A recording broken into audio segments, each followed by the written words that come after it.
हुए हों और उसका वादन में भी कोई कुशल हो, वीणा को बजाने में भी चाहे कोई कुशल हो, तो इससे दर्शकों का या श्रोताओं का मनोरंजन तो हो सकता है, पर जो हमारे हृदय में स्थित परमात्मा है उनकी प्राप्ति संभव नहीं है। ये 57वें श्लोक में बताया था। 6 श्लोक है इसी तरह से आत्मा के महत्व के, आत्म तत्व के,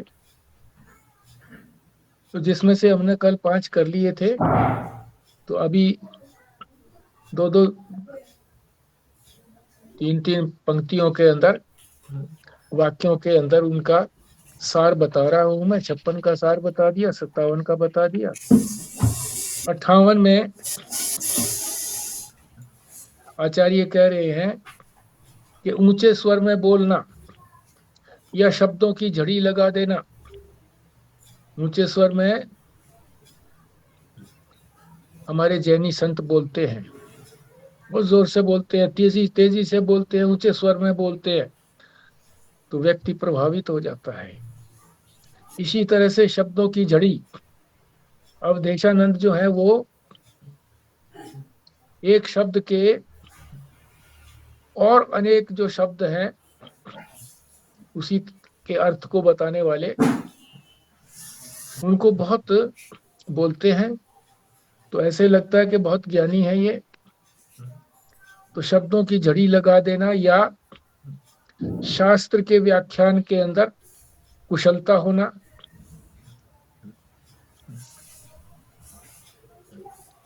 या विद्वता होना अपने अंदर,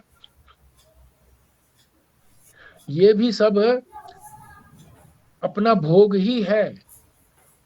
हम भी अपना इसी तरह से भोग करते हैं। यदि हम इस प्रकार से हैं तो हमें समझना चाहिए कि इससे मुक्ति नहीं होने वाली है। यदि हम कुशलता से शास्त्र का व्याख्यान चाहे करें, चाहे शब्दों की झड़ी लगा दें, चाहे हम ऊंचे स्वर में बोल करके प्रभावित कर दें, चाहे लोग विद्वान समझें, हम अपने आप को भी विद्वान समझें, पर उससे मुक्ति की प्राप्ति नहीं होती। ये 58वें श्लोक में बताया था। 59वें श्लोक में बताया था कि वेद शास्त्र का ज्ञान परम तत्व के जाने बिना व्यर्थ है। परम तत्व को जान लिया तो शास्त्र ज्ञान भी कार्यकारी हो गया। नहीं जाना तो कितने ही वेद शास्त्रों का ज्ञान हो जाए, व्यर्थ है। कौन सा श्लोक है? ये 59वां। अभी सिर्फ 2-3 वाक्यों के अंदर ही इसका अर्थ बता रहा हूं 59 के श्लोक का। तो 2 बातें इसमें बताई हैं कि वेद शास्त्र का ज्ञान परम तत्व की प्राप्ति में सहायक नहीं है, और परम तत्व के जानने के बाद वेद शास्त्र की कोई उपयोगिता नहीं रह जाती। ठीक भी बात है। भोजन बनाने के लिए आग की आवश्यकता है, आग जला करके भोजन बना लिया। अगर भोजन पका नहीं तो आग जलाना व्यर्थ, और भोजन पक गया तो फिर आग की कोई आवश्यकता नहीं है, फिर उसको बुझा दो। तो ये 59वें श्लोक का सार है जो हम कल कर चुके हैं। 60वां श्लोक भी हम कल कर चुके थे। उसमें बताया कि शास्त्र जो हैं ये तो महारण्यम, जंगल है।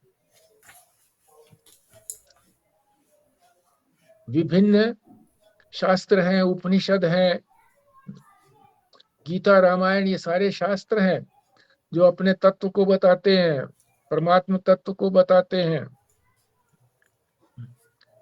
इनमें फंसने के बजाय, क्योंकि इनसे तो भटकता है आदमी, फिर रास्ता मिलता नहीं है, उसी में ही कभी इधर कभी उधर, कभी एक ग्रंथ कर लिया, कभी दूसरा ग्रंथ कर लिया। जो जानने योग्य वस्तु है, तत्व, तो जिज्ञासु को अपने आत्म तत्व का ही अनुभव कर लेना चाहिए।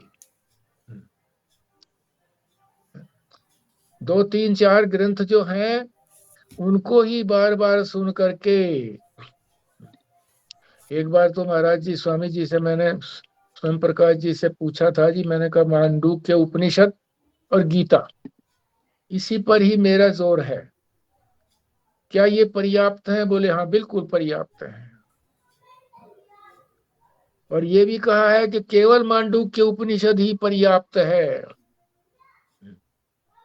यदि उसको ठीक से समझ लिया तो सारे ही उपनिषद जो हैं वो ब्रह्मात्मा के बोध को कराने में समर्थ हैं। और केवल गीता? हाँ, केवल गीता में भी सारा सार दिया हुआ है।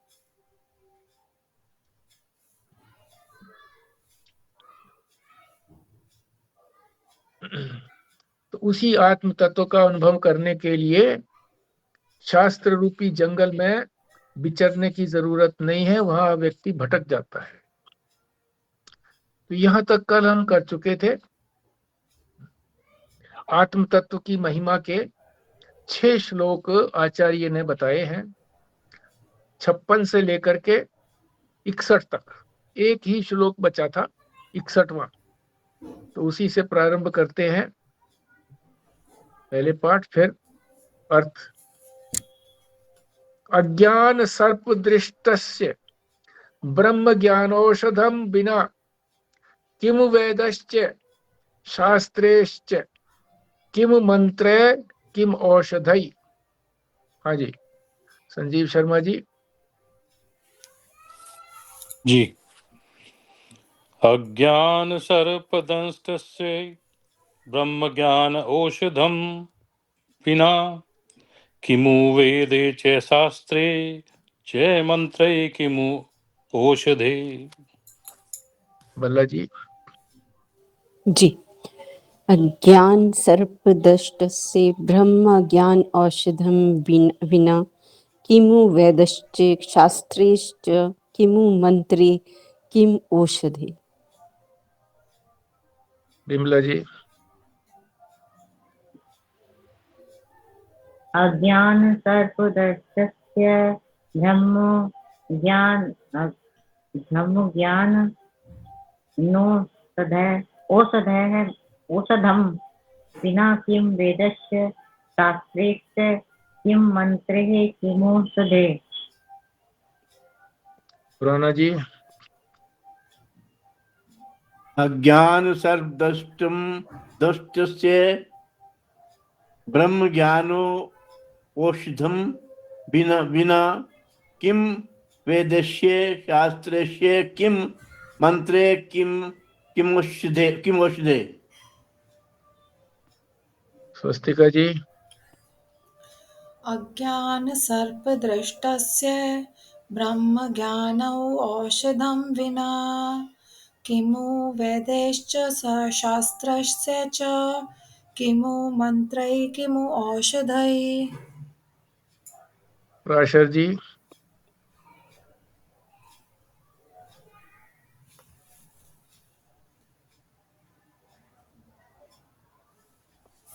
ठीक है, नहीं कर पा रही हैं वो। हाँ जी। मैं नहीं कर पाऊंगी, मैं ट्राई। अच्छा, ठीक है। अज्ञान सर्प दृष्टस्य, अज्ञान रूपी सर्प ने किसी को डस लिया हो। दृष्टस्य का मतलब है डस लेना, दृष्ट दंश लगा देना, काट लेना। अज्ञान रूपी सर्प ने जिसको डस लिया हो, हम लोगों को सबको अज्ञान रूपी सर्प ने डस लिया है। यानी अज्ञान हमारे अंदर घुस गया है। हम अज्ञानी हो गए हैं, जहर फैल गया है। तो उसकी औषधि क्या है? ब्रह्म ज्ञान ही उसकी औषधि है। ब्रह्म ज्ञानौषधि औषधम बिना, बिना ब्रह्म ज्ञान की औषधि के उस अज्ञान सर्प के डसने को, जहर को नहीं दूर किया जा सकता। दूसरी पंक्ति में किम, किस काम का है? वेदैश्च, वेद, शास्त्रैश्च, शास्त्र, किम मंत्रै, मंत्र, यानी वेद, शास्त्र और मंत्र अज्ञान रूपी सर्प के काटने से इनकी कोई औषधि नहीं होती, इनका उपचार नहीं होता, रोग की निवृत्ति नहीं होती। अज्ञान रूपी रोग निवृत्त नहीं होता, न वेद से, न शास्त्र से, न मंत्र से। ये उसकी औषधि नहीं है। ये किस काम की है? केवल ब्रह्म ज्ञान से ही उस अज्ञान रूपी सर्प के जहर से मुक्ति प्राप्त हो सकती है। अब सभी अर्थ बताएंगे। संजीव शर्मा से प्रारंभ करिए। मेरा एक डाउट भी है। हाँ जी। जैसे हम सबको तो अज्ञान के सर्प ने डस लिया है, और हम तो ब्रह्म ज्ञान के लिए तो हम ये सब पढ़ रहे हैं, ये सब करने के लिए। तो फिर एक तरह से उसका उपचार की तरफ ही तो हम जा रहे हैं, और ये कह रहे हैं कि इसका तो कोई फायदा नहीं वेद शास्त्र और मंत्र का। परंपरा से इसका लाभ है। परंपरा से, परंपरा का मतलब है क्रम से, क्रम से, शास्त्र के पठन पाठन से, मंत्रों के उच्चारण और उनके शब्द के अर्थ को जानने से, वेद के अर्थ को जानने से। जानना मात्र होगा, पर ब्रह्म ज्ञान के अनुभव के बिना अज्ञान की निवृत्ति नहीं हो सकती। ये सहायक तो हैं, क्रम मुक्ति के लिए है। धीरे धीरे क्रम से, परंपरा से इनकी उपयोगिता है, साक्षात उपयोगिता नहीं है। कोई ये सोचे कि भाई इतना ही पर्याप्त है कि वेदों को पढ़ लिया, शास्त्रों को जान लिया, मंत्रों को रट लिया है और ये अज्ञान चला जाएगा। नहीं, ये किसी काम के नहीं रहेंगे।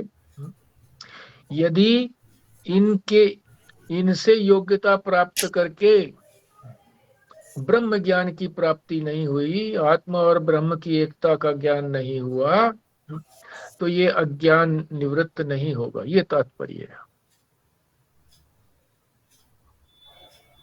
हाँ जी, संजीव शर्मा जी। जी, बहन क्योंकि अनुपस्थित थी ना जी कुछ दिन से, पिछले वाले श्लोकों में नहीं पढ़ा था कि भी ये वेद पढ़ने से, ये शब्दों के शब्द जाल में पढ़ने से कोई लाभ नहीं होगा, मगर ये है कि वहां तक पहुंचाने तक तो ये लाभकारी है, उसके बाद लाभ नहीं है। इसका तात्पर्य तो यही पर ही है। और ये इस श्लोक में जो कहा गया उसमें साधक के लिए कहा गया है कि अज्ञान रूपी सर्प अज्ञान रूपी सर्प ने जिसको डस लिया हो, वो इस विचार में थोड़ी पड़ेगा कि किसी मंत्र से, किसी शास्त्र से, किसी साधना से इसका उपचार किया जाए, मतलब इसको दूर किया जाए। वो तो तुरंत उसको निकलने की सोचेगा कि इस विषय से कैसे एकदम छुटकारा पाऊं, कैसे बढ़ूं। तो वो ब्रह्म ज्ञान के बिना संभव नहीं है। ठीक है, तैयार है वो तैयार है। जो जिज्ञासु है वो तैयार है, उसने सब तैयारी कर ली है। साधन चतुष्टय संपन्न जिज्ञासु को तुरंत ही ब्रह्म ज्ञान हो सकता है। श्रवण माने किया, श्रवण मात्र से ही उसको ज्ञान हो जाएगा। ठीक है, आगे बल्ला जी। अज्ञान रूपी सर्प ने अगर किसी साधक को ये लगता है कि अज्ञान रूपी सर्प ने उसे डस लिया है, तो उसके लिए वेद शास्त्र का अध्ययन और मंत्र जाप नहीं फायदा देगा, बल्कि ब्रह्म ज्ञान से ही उसका ज्ञान दूर होगा। ठीक, बिमला जी।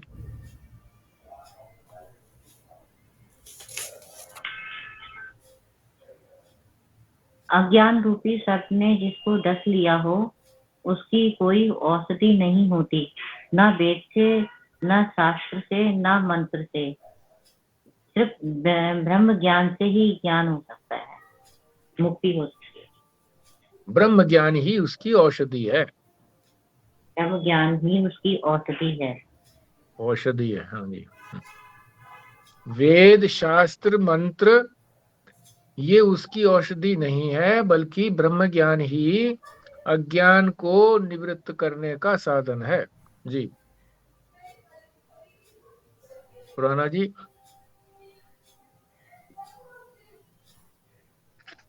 ज्ञान रूपी सर्प के दंश से पीड़ित व्यक्ति का इलाज आत्मज्ञान उदित कर होना ही है। वेद शास्त्र और मंत्र उसका उपचार नहीं है। ठीक बात है। तो ये 61वां श्लोक भी संपूर्ण हुआ।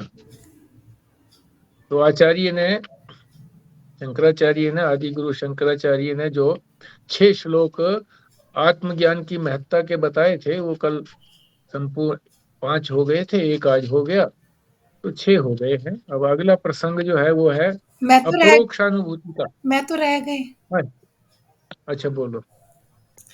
इसमें ना एक तो ये बताया गया है कि ये जो अज्ञान रूपी सर्प है, ये सबसे खतरनाक सर्प है। जितने भी, मतलब एक तरह का सबसे बड़ा कष्ट है ये। और ये हम कैसे, कौन सा कष्ट है, किस तरह का? क्योंकि जब हम परमात्मा को भूल करके और संसार के दुख और बंधनों में पड़ गए हैं, तो हम बहुत ज्यादा कष्ट झेल रहे हैं। और इस कष्ट से जब व्यक्ति जो है बहुत ज्यादा छटपटाता है, तभी वो इसको दूर करने के बारे में सोचेगा। और जब वो दूर करने के बारे में सोचेगा, तो फिर वो ईश्वर की तरफ ही जाएगा, और उसको आत्म तत्व का ज्ञान करना ही उसका इलाज है इस बात के लिए। ठीक। आगे जो है अपरोक्षानुभूति या मोक्ष, दोनों शब्द जो है ना वो पर्यायवाची है। ये जो है 62 श्लोक से लेकर के और 66 श्लोक तक 5 श्लोकों में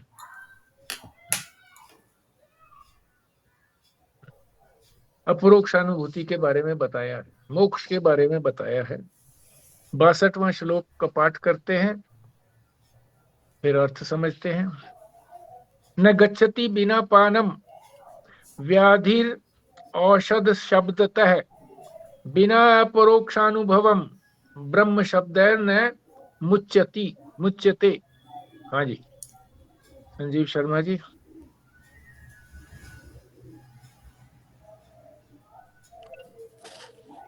जी।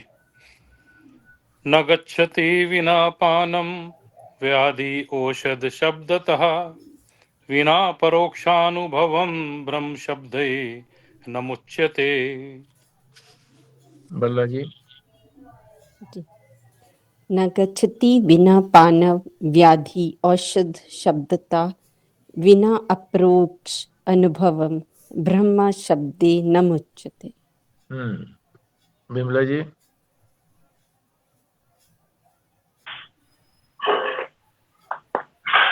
न गच्छति बिना पानम व्याधि औषध शब्दतः बिना अपरोक्षानुभवम ब्रह्म शब्दे न मुच्यति।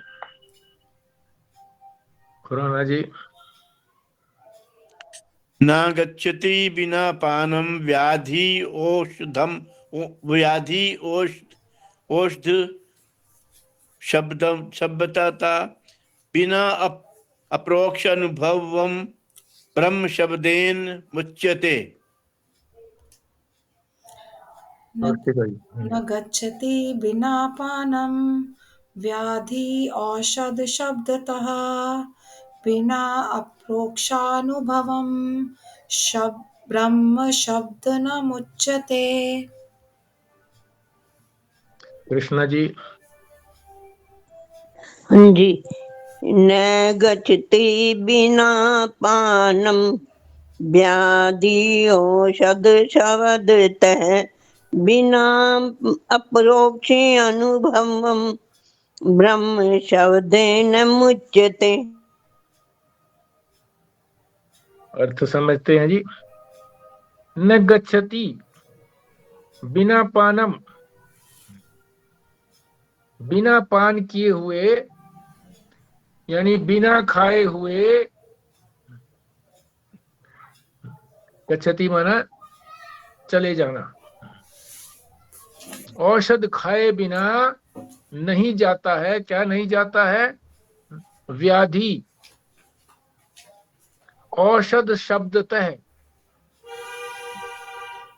औषध का उच्चारण करते करते, दवा के नाम का उच्चारण करते रहो, उससे रोग की निवृत्ति नहीं होती है।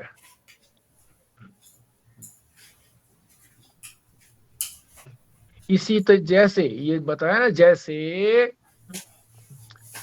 औषध का उच्चारण मात्र बार बार करने से बिना उसको खाए हुए रोग की निवृत्ति नहीं होती, रोग नहीं जाता। इसी प्रकार से बिना अपरोक्ष अनुभव हुए, किसका? ब्रह्म का अपरोक्ष अनुभव हुए बिना ब्रह्म शब्द का बार बार उच्चारण करने से मुक्ति नहीं होती है, मोक्ष की प्राप्ति नहीं होती है। हाँ जी,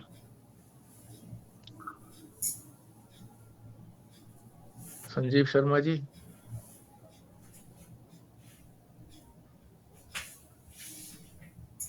भल्ला जी। जिस तरह बिना दवाई खाए हमारा रोग नहीं जाता और सिर्फ उसका नाम दवाई का जपने से रोग नहीं जाएगा, उसी तरह बिना अपरोक्ष अनुभव के और या बार बार उच्चारण करने से ब्रह्म शब्द मोक्ष का की, उच्चारण, ब्रह्म शब्द का उच्चारण करने से मोक्ष की प्राप्ति नहीं हो सकती। विमला जी।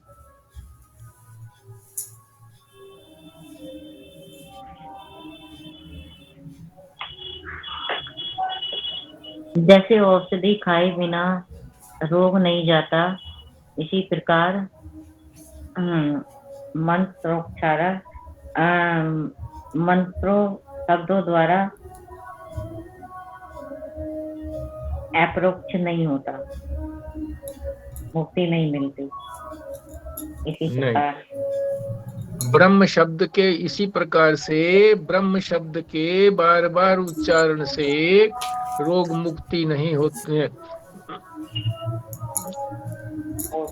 मोक्ष नहीं होता, बल्कि अपरोक्ष अनुभव होने पर ही मोक्ष की प्राप्ति होती है। यानी अपरोक्ष अनुभव के लिए केवल मात्र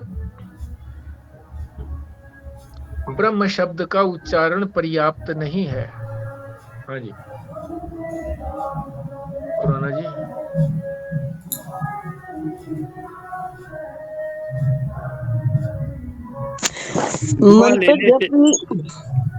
मंत्र जप ही कर सकते हैं और क्या करें? अपरोक्ष अनुभूति तो हुई नहीं, फिर जप भी ना करें तो फिर क्या करें? कृष्णा जी, यहाँ पर ये संदर्भ तो आया नहीं ना, वो तो पिछले श्लोक में था मंत्र की बात। तो यहाँ तो ब्रह्म शब्द के उच्चारण की बात आई है कि केवल ब्रह्म शब्द का बार बार उच्चारण करते रहो। जैसे पंजाब में कुछ औरतें कहती हैं जी, असी ब्रह्म तुसी ब्रह्म, और की जानना हैगा ब्रह्म दा, बस। तो ब्रह्म ब्रह्म ब्रह्म ब्रह्म ब्रह्म ऐसे कहने से बात नहीं बनती। ब्रह्म का जब तक अपरोक्ष अनुभव नहीं होता कि मैं ही ब्रह्म हूं, ऐसा जब तक ज्ञान नहीं होता तब तक मोक्ष नहीं होता। क्योंकि जिस तरह से रोग के वैद्य के द्वारा दी गई औषधि के खाए बिना केवल मात्र औषधि के नाम का बार बार उच्चारण करते रहो, तो रोग की मुक्ति नहीं होती, खानी पड़ेगी। इसी तरह से ब्रह्म शब्द का अनुभव करेंगे तभी मोक्ष की प्राप्ति होगी। हाँ जी, हाँ जी, खुराना जी बोल रहे थे ना, बोलिए। ओष्ठी के बिना खाए सिर्फ ओष्ठी का नाम उच्चारण से रोग दूर नहीं होता, इसी प्रकार अप्रोक्ष अनुभव के बिना नहीं, ब्रह्म शब्द के उच्चारण, हाँ ठीक है, ब्रह्म बोलो, ऐसे शब्द ही के बोलो। उच्चारण से, मात्र उच्चारण से मोक्ष प्राप्त नहीं होता, अप्रोक्ष अनुभूति से ही प्राप्त होगा। ठीक, हाँ जी, कृष्णा जी बोलिए 62 श्लोक का अर्थ। जैसे रोगी दवाई लिए बिना दवाई का नाम उच्चारण करने से उसका रोग मुक्त नहीं होगा, वैसे ही अप्रोक्ष अनुभूति के बिना परमात्मा का नाम उच्चारण करने से मुक्ति नहीं होती। ठीक, पुस्तिका जी। लेकिन हाँ जी, बात समझ में नहीं आई। अब हाँ, माँ क्यों? कहती थी, माँ से पूछा था मैंने एक बार, माँ हाँ कहती परमात्मा का नाम तो चेतन है, वो संसारी वस्तुओं के नाम के बराबर थोड़ी हो जाएगा। मैंने पूछा था जैसे रसगुल्ला कहने से क्या रसगुल्ला मिल जाएगा खाने को, ऐसे राम राम कृष्ण कृष्ण कहने से क्या भगवान की प्राप्ति हो जाएगी।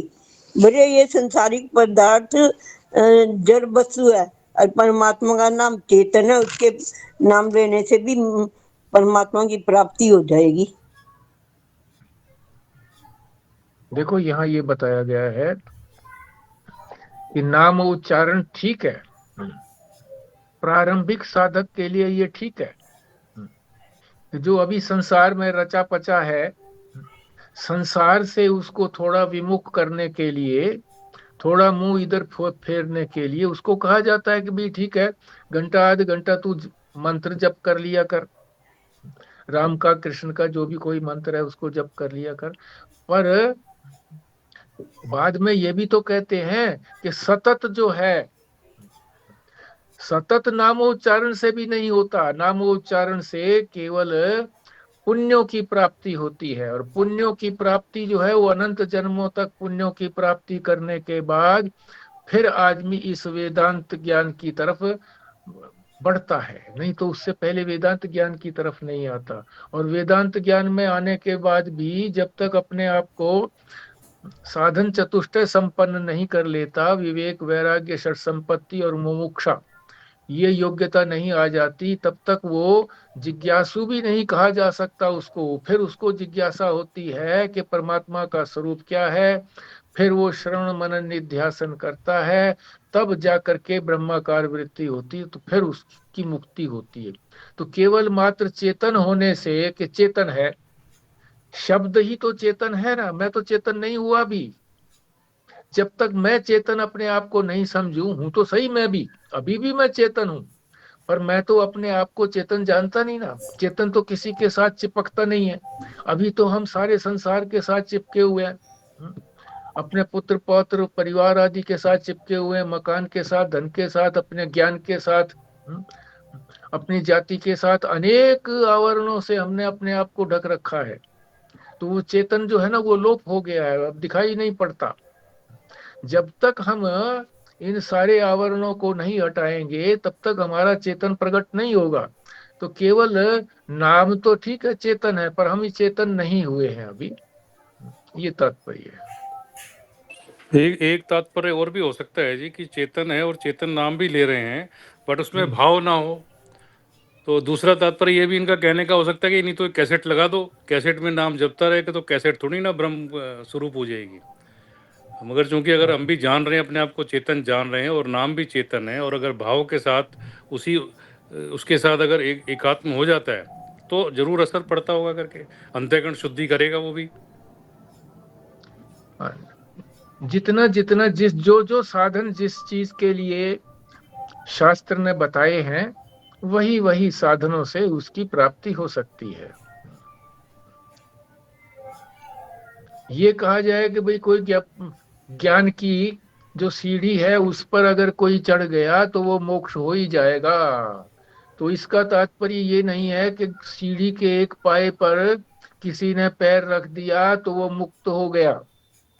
क्रमशः उसको जितने भी स्टेप्स हैं उन सारे स्टेप्स के ऊपर चढ़ना पड़ेगा, तब जाकर के अंत में छत पर पहुंचेगा।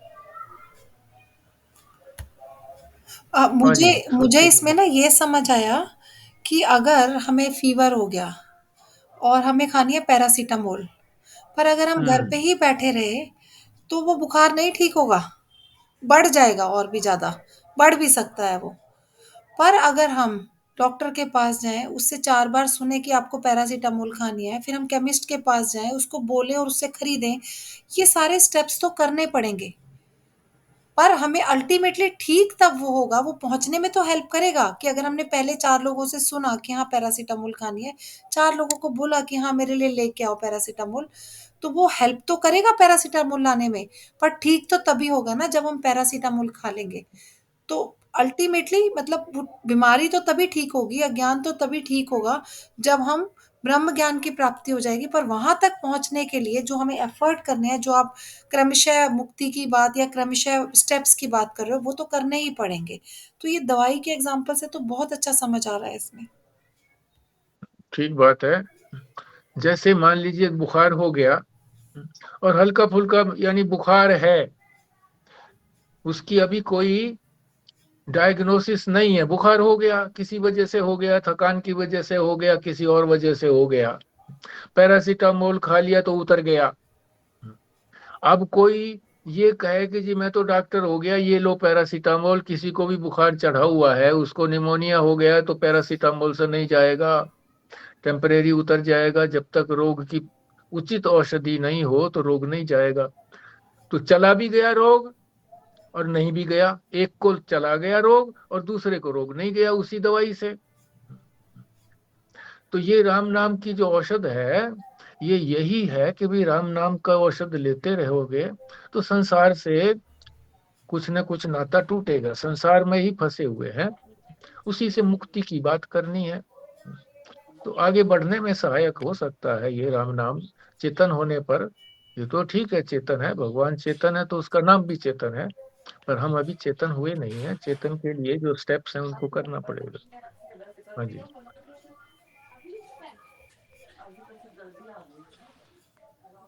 हो गया जी, और तो किसी ने बोलना नहीं है ना? हाँ, किसी को म्यूट करना है। संजीव शर्मा जी को। हाँ जी। अच्छा, बोलना चाहते हैं तो बोलो, नहीं तो म्यूट कर लो, वही ठीक है। 63वां श्लोक पाठ करते हैं, अर्थ समझते हैं। अकृत्वा दृश्य विलयम अज्ञात्वा तत्व आत्मनः ब्रह्म शब्दैः कुतो मुक्ति उक्ति मात्र फलेर निर्णाम। हाँ जी, संजीव शर्मा जी। कृत्वा दृश्यविलयम् ज्ञात्वा तत्त्वम् आत्मनः ब्रह्म शब्दै कुतः मुक्ति उक्ति मात्र फल निरानाभ। बल्ला जी। कृता दृश्ये विलयम् अज्ञात्वा तत्त्वम् आत्मना ब्रह्म शब्दे कुतः मुक्ति उक्ति मात्र फलम निर्णाम। बिमला जी।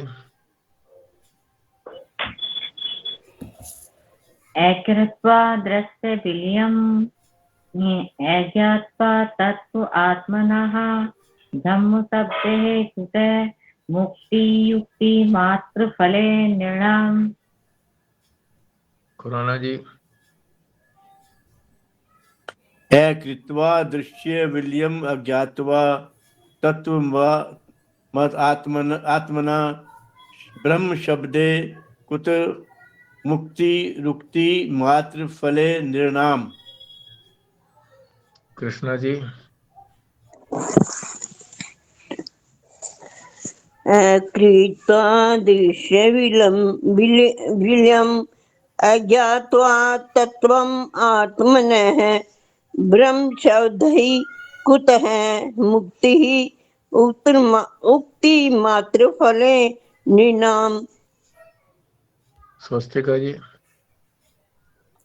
अकृत्वा दृश्यविलं ज्ञात्वा अकृत्वा दृश्यविलम् अज्ञात्वा तत्त्वम् आत्मनः ब्रह्म शब्दै कुतो मुक्ति उक्ति मात्र फल निर्णाम।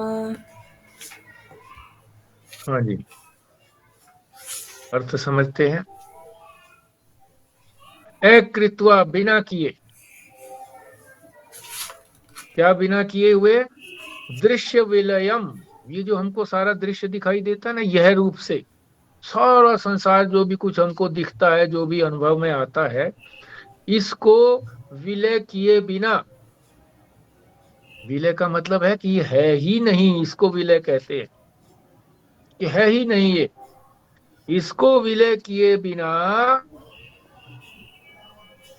अज्ञात्वा तत्व आत्मने, पहले इसको सारे को विलय करो कि ये हमारे काम का नहीं है, महत्व का नहीं है, इससे अपने आप को विमुखता लेकर के आओ। अज्ञात्वा, बिना जाने,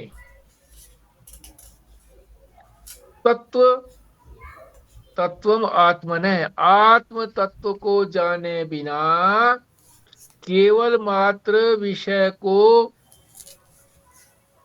विलय करने से कि विषय है ही नहीं ये, विलय नहीं होता। दृश्य का विलय तभी होगा जब आत्म तत्व को जान लेंगे। आत्म तत्व को जानने के बिना विषय, दृश्य का विलय नहीं होता, दृश्य दिखता ही रहेगा। ब्रह्म शब्द कुतो मुक्ति, इसी तरह से ब्रह्म शब्द के उच्चारण मात्र से, दोहराने मात्र से मुक्ति रूपी फल निर्णाम, निर्णाम माने नर माने मनुष्य, मनुष्यों को, साधकों को मुक्ति रूपी फल केवल मात्र ब्रह्म शब्द के उच्चारण से नहीं होती। जैसे कि ये सारा जो दृश्य मात्र है ये है ही नहीं, तो कब होता है ये इस तरह से? ध्यान में। ध्यान के अंदर हमने सारा दृश्य विलय कर लिया, घंटे भर के लिए, 2 घंटे 4 घंटे के लिए, तो कोई मोक्ष की प्राप्ति नहीं हुई। जब ध्यान से उठेंगे तो फिर सारा दृश्य सामने है। उस समय तो कोई संकल्प विकल्प नहीं है, संकल्प विकल्प ही, मन ही तो सारा संसार है। मन में जो संकल्प विकल्प चलता रहता है, संसार का ही तो संकल्प विकल्प है। तो ये संकल्प विकल्प हमने शांत कर दिया ध्यान की अवस्था के अंदर, परंतु ये समाप्त नहीं हुआ। फिर ध्यान से उठने के बाद फिर यूं का यूं खड़ा हो जाता है, यूं के यूं राग द्वेष, यूं की यूं काम क्रोध आदि जो भी कुछ है खड़े हो जाते हैं।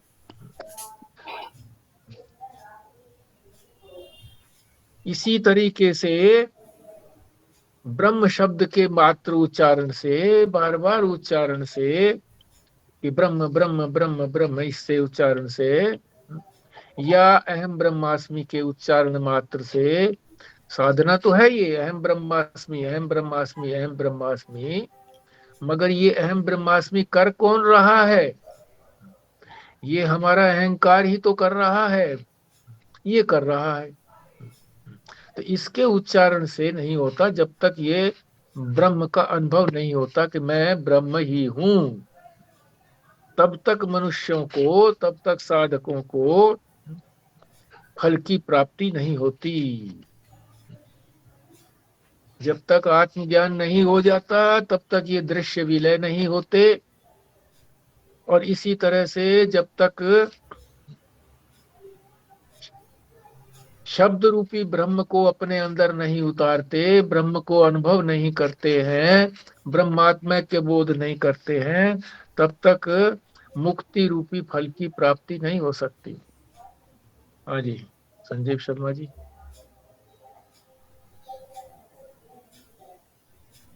ठीक, जब तक आत्म तत्व का बोध ना हो, अपरोक्षानुभूति ना हो, तब तक ये दृश्य प्रपंच, इंद्रिय विषय का जो संयोग है, जगत है, ये तब तक विलुप्त नहीं होता है, बना रहता है।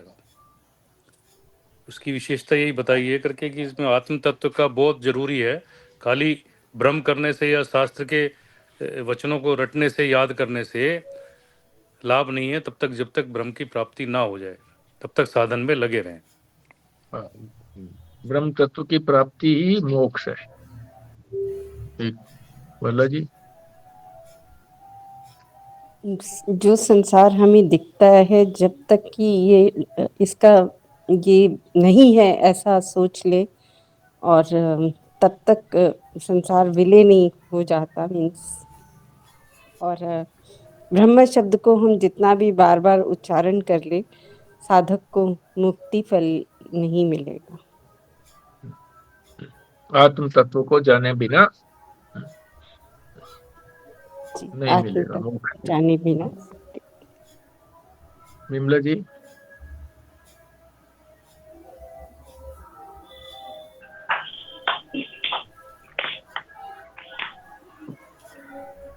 आत्म तत्व को जाने बिना दृश्य का ज्ञान नहीं होता। शब्द रूपी भ्रम को अपने अंदर नहीं उतारते, तब तक आत्म तत्व नहीं होता, आत्म तत्व की प्राप्ति नहीं होती। ठीक, खुराना जी।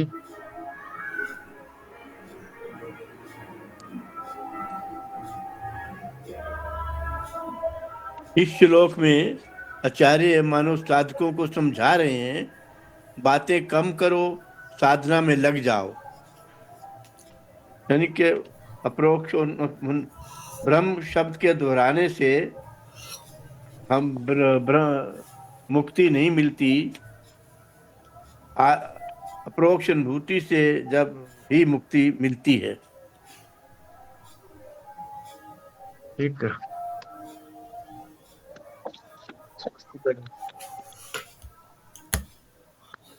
जैसे हम स्वप्न देखते हैं, जब हम सो रहे होते हैं तो स्वप्न देखते हैं, पर जैसे ही हम स्वप्न से जागृत में आते हैं तो हमारा स्वप्न चला जाता है।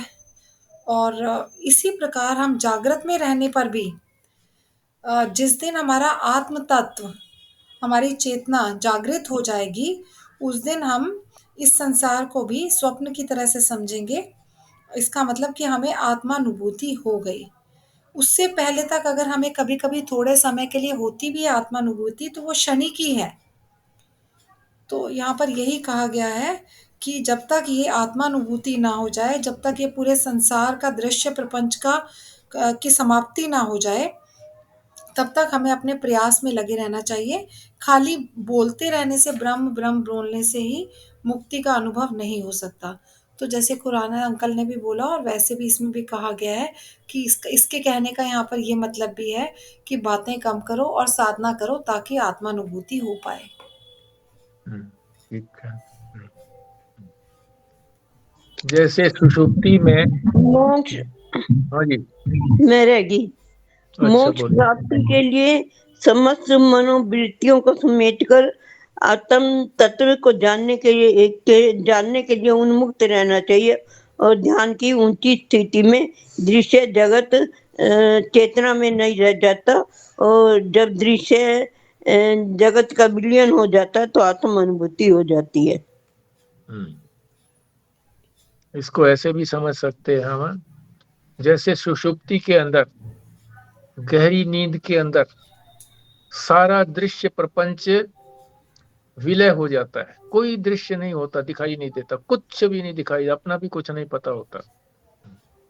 इसी तरह से जागृत में ये सारा दृश्य प्रपंच हमें सुषुप्ति की तरह मालूम पड़े कि ये दृश्य प्रपंच है ही नहीं, केवल मैं ही हूं। मैं का अनुभव सुषुप्ति में हमको रहता है कि मैं हूं, क्योंकि जब तभी तो जगने के बाद कहता है कि मुझे कुछ नहीं पता रहा, बहुत गहरी नींद आई। इसी तरीके से जागृत में सुषुप्ति का अनुभव होने से ये दृश्य प्रपंच नहीं रहता, केवल मैं रहता हूं, आत्म तत्व रहता है। तो आत्म तत्व को जानना ही दृश्य प्रपंच का लय है।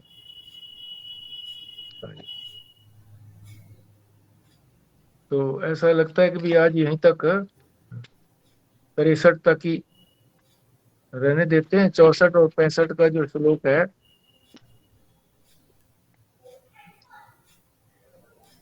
ये फिर हम कल करेंगे। 65 तक जो है वो, बल्कि यहाँ तो 66 तक है। 66 तक अप्रोक्षानुभूति यानी मोक्ष की चर्चा चल रही है 66 तक। तो हमने जो है वो 63 तक किया है।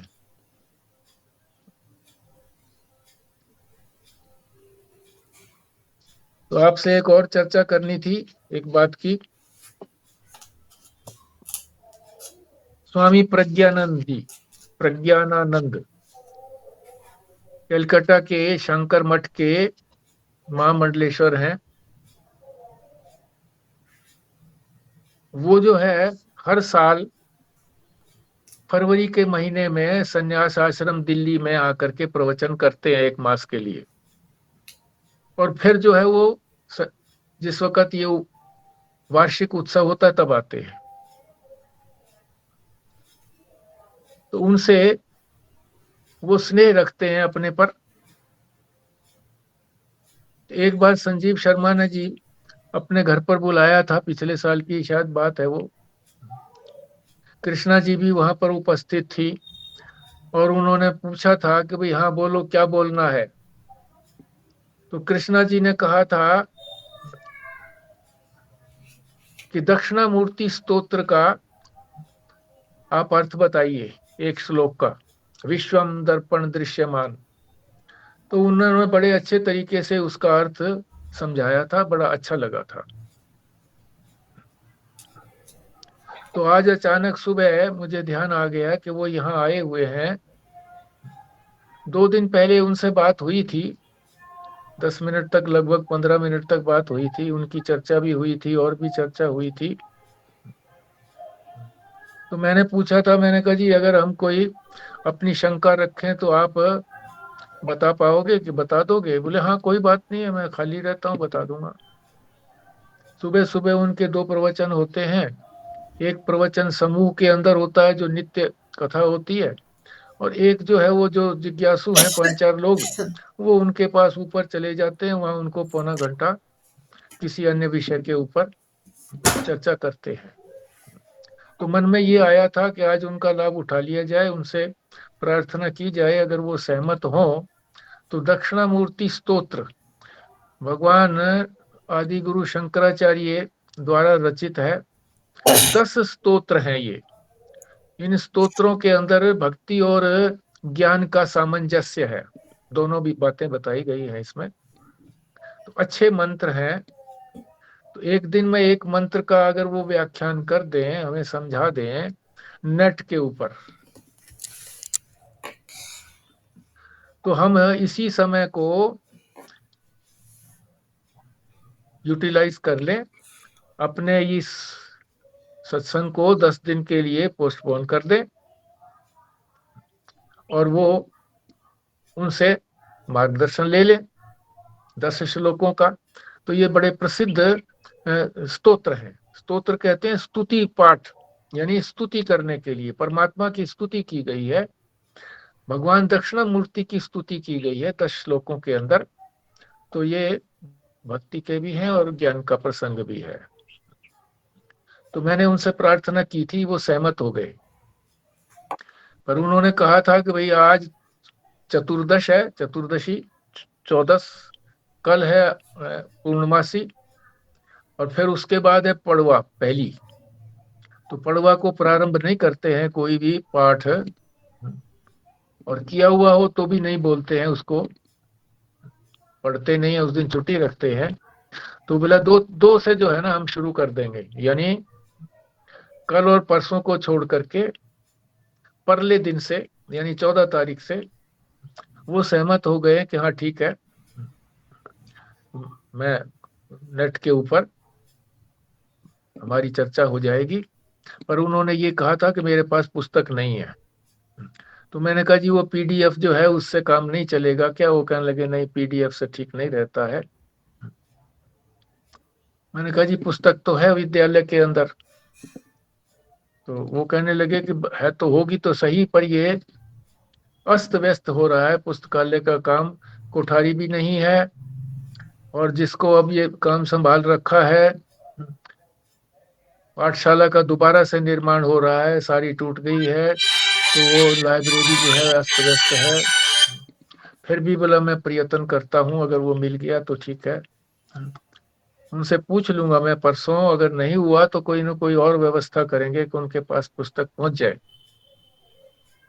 और वो पीडीएफ मैंने सुबह ही जल्दी निकाल लिया था, और आप सब लोगों के पास वो दक्षिणामूर्ति स्तोत्र का पीडीएफ पहुंचा हुआ है। तो जिन्होंने ये देखा होगा लिंक पर कि ये क्या आया हुआ है, तो उसमें वो 10 श्लोक जो है, 10 स्तोत्र हैं, उनका भावार्थ भी दिया गया है। बहुत विस्तार नहीं है, पर स्तोत्र है और उसका भावार्थ दिया गया, तो हमारे लिए इतना ही पर्याप्त है। तो इसका वो जो है प्रिंट आउट निकाला जा सकता है। अपने आप भी स्वाध्याय करें इतने 2 दिन तक, जब तक स्वामी जी कंफर्मेशन नहीं देते हैं। तो लगता तो यही है कि भाई उसमें कोई आपत्ति उनको तो थी नहीं, कहा था ठीक है कर लेंगे। तो मैंने कहा जी शाम का समय ही ठीक रहेगा, 5 से 6, बोला देख लेते हैं, कर लेते हैं, देख लेते हैं, ऐसा बोला था उन्होंने। पर अब वास्तव में कौन सा समय देंगे, तो उसमें थोड़ा बहुत अर्ली का या थोड़ा बहुत देर से भी हो सकता है, 4:30 से भी शुरू हो सकता है, और 5:30 से भी शुरू हो सकता है। तो इतना मार्जिन हम 10 दिनों के लिए केवल अपना निकाल लें, तो सभी लोगों को तो आपत्ति नहीं है इस तरह की। 2-1 लोगों को होगा इस तरह का कि 4:30 हुआ तो भी दिक्कत पड़ेगी, और 5:30 हुआ तो दूसरे किसी और को दिक्कत पड़ेगी। तो वो देख लें, वो अगर इसकी महत्ता समझते हैं कि एक महापुरुष के श्रीमुख से दक्षिणामूर्ति स्तोत्र का अर्थ हमको बुद्धिगत हो जाए, और उसके लिए वो आधा घंटा इधर या उधर निकाल पाए, तो कर लेना चाहिए। तो आप लोग क्या कहते हैं बताइए।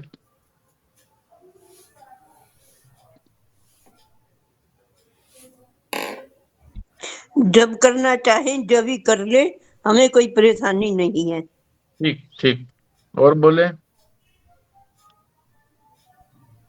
मैं कृष्णा बोली हूँ।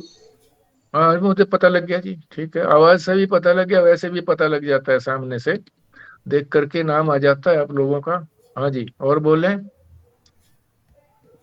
हाँ, इस विचार का स्वस्तिका जी, स्वागत है, प्रशंसनीय है विमला ये जी, विचार। विमला जी, हाँ हाँ जी, मेरी तरफ से भी आप उनका स्वागत है। भल्ला जी। जी मैं पूरी कोशिश करूंगी, मैं 2-3 दिन के लिए शायद कहीं जाने का बन रहा है, लेकिन मैं पूरी कोशिश करूंगी उससे जुड़ने की। ठीक है, खुराना जी। ठीक है जी, आपके देश अनुसार। अच्छा जी, संजीव शर्मा जी। मैं भी जा सकती हूँ प्रयागराज, अगर मुझे ले जाएंगे तो, बोला है। अरे प्रयागराज की तो बहुत बड़ी है व्यवस्था हो रही है वहां पर नहीं जा पुलिस वाले सूचना दे रहे हैं बार बार माइक से कि जितने भी लोग हैं अभी वापस चले जाएं, आने के लिए जो तैयार तो होकर के। अभी अभी अभी के लिए नहीं जा रहे होंगे जी, हो सकता है 15-20 के बाद से आसपास जाएं, तब तक तो ठीक हो जाएगा। और बाकी सत्संग के लिए तो विचार ठीक है, ये वाला तो शुरू करेंगे, जहाँ तक संभव होगा पूरा प्रयास करके कि सही टाइम पे जुड़ सकेंगे। ठीक है, और कुंभ क्योंकि के लिए भी 13 तारीख को 12-14 तक ही, 13-14 तक ही कोई रश रहना है जी, उसके बाद फिर व्यवस्था ठीक हो जाएगी शायद। हाँ हाँ ठीक है। हाँ, उसके साथ बाद ही जाने का प्रोग्राम बन रहा है। बाकी तो यूँ कह रही कि व्हील चेयर भी मिल जाती है वहाँ, चलने का ऐसा कष्ट नहीं है कोई इतना।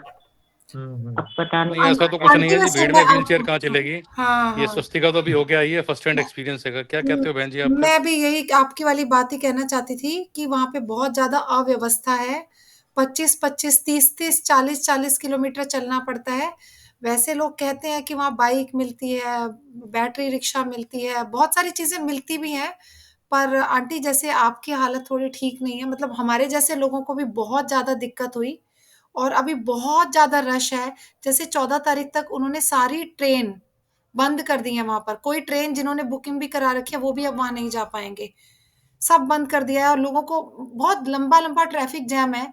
जैसे हमें 12 घंटे में पहुंचना था और हम 25-26 घंटे में पहुंचे वहां पर।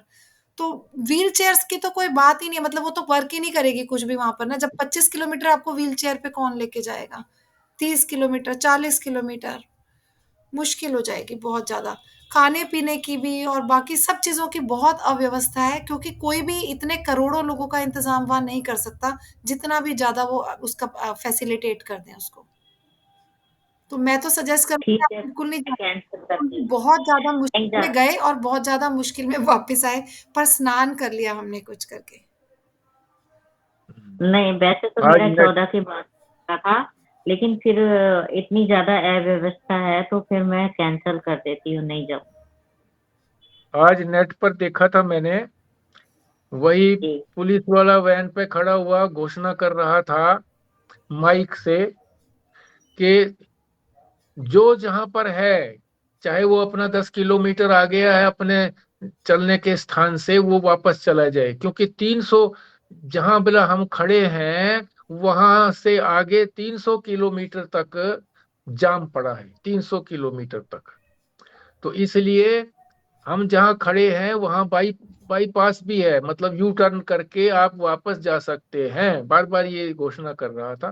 तो अब की तो स्थिति ये है, तो जैसा भी हो मतलब देख अभी लेना की आप स्थिति नेट है जी, पर भी। थोड़ी बार ठीक हो जाएगा तो उत्साहित ना करें जाने के हाँ लिए, मगर 15 के बाद व्यवस्था ठीक हो जाएगी। गाड़ी से जाने के बजाय अगर ट्रेन का रिजर्वेशन मिलता है तो बहुत अच्छा है करके। कुछ जगह है जहाँ पर जाने की व्यवस्था बन सकती है स्नान वाले विशेष दिनों में ना जा करके। और ये माघ पूर्णिमा का ही विशेष महत्व है, जैसे 29 तारीख का था, इसी तरह बसंत पंचमी और ये जो विशेष स्नान है उनके 2-4 दिन आगे पीछे, 2-3 दिन आगे पीछे रश रहता है। और बाकी उम्मीद है कि 20 के आसपास स्थिति ठीक हो जाएगी। हाँ ठीक है, हो सकता है, ठीक है, हो जाएगा। 15 के बाद कह रहे हैं ठीक हो जाएगा। हाँ हो 15 जाएगा, हो 14 के, सकता है, ठीक है, ठीक है, ठीक है। चलो देखते हैं परमात्मा की क्या इच्छा है। हाँ ठीक है, ठीक है जी, फिर हम यहीं पर विश्राम करते हैं। हाँ खुराना जी करिए भैया पूर्णाहुति।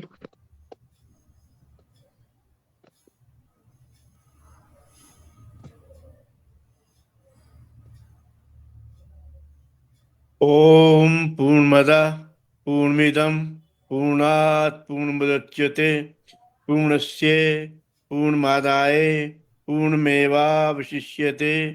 ओम शांति शांति शांति। नारायण नारायण नारायण नारायण। नारायण।